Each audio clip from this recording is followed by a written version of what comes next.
Hello friends, কেমন আছেন সবাই? আমি ভালো আছি, আশা করি আপনারাও খুব ভালো আছেন।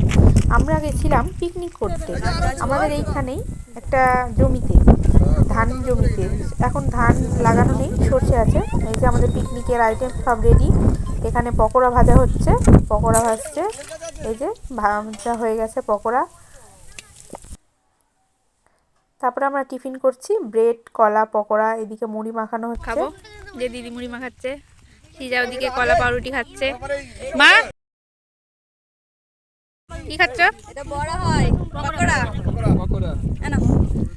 এই যে পকোড়া, টেস্ট করে দেখি কিসের পকোড়া এটা।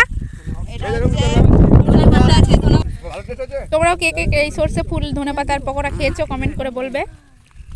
এবারে মুড়ি দিচ্ছে, মুড়ি খাবো। এই যে পকোড়া খাচ্ছি, দারুণ টেস্ট। ঠোঙায় মুড়ি পেয়ে গেছি, খাবো এখন। সিজা তুমি খাবে পকোড়া? এই দেখো খাচ্ছি। বলো দেখো, বলো দেখাও। এটা কিসের পাতা দেওয়া আছে? ধনেপাতা আর সরষে ফুল। ও, ওখান থেকে সরষে ফুল তুলে আনলাম। আচ্ছা, ধনে পাতা আর সরষে ফুল। তারপর আমরা টিফিন করে বেরিয়ে পড়লাম সর্ষে জমি দেখতে। এই যে জমির আল দিয়ে হেঁটে যাচ্ছি সকলে আমরা, দিদি, জামাইবাবু, আমি, তোমাদের দাদা ভাই, সকলে মিলে যাচ্ছি সর্ষে জমি দেখতে। চলো তোমরাও যাবে আমাদের সাথে। এই যে তারপরে এখানে একটা নদী আছে, নদীতে আমরা উঠে একটু নৌকো করে ঘুরতে গেছিলাম। ওই যে নদীর ওই পারে। এই যে আমরা নৌকায় উঠে বসে পড়লাম। তোমাদেরও কার কার এরকম নৌকো করে ঘুরতে ভালো লাগে কমেন্ট করে জানাবে। আমার তো খুব ভালো লাগে, খুব মজা করছিলাম আমরা।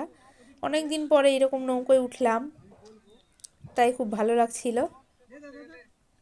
এর আগেও আমরা এরকম এই একই জায়গায় গেছিলাম নৌকো করে ঘুরতে, তখন আর ভিডিও করা হয়নি। এই যে আমাদের নৌকো মাঝ নদীতে পাড়ি দিয়ে চলেছে, আমরা ওই পারে যাব সর্ষের জমি দেখতে।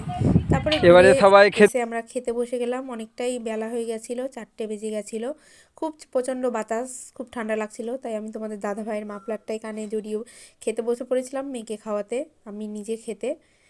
তারপর আমাদের মেনুতে ছিল অনেক কিছুই, মাংস, ভাত, পাঁপড় ভাজা, চাটনি, দই, মিষ্টি, আরও অনেক কিছু। যাই হোক, ভিডিওটা কেমন লাগলো সকলে কমেন্ট করে জানাবে। এরকম আরও নতুন নতুন ভিডিও পেতে আমার চ্যানেলটিকে অবশ্যই সাবস্ক্রাইব, পাশে থাকা বেল আইকন প্রেস করে দেবে।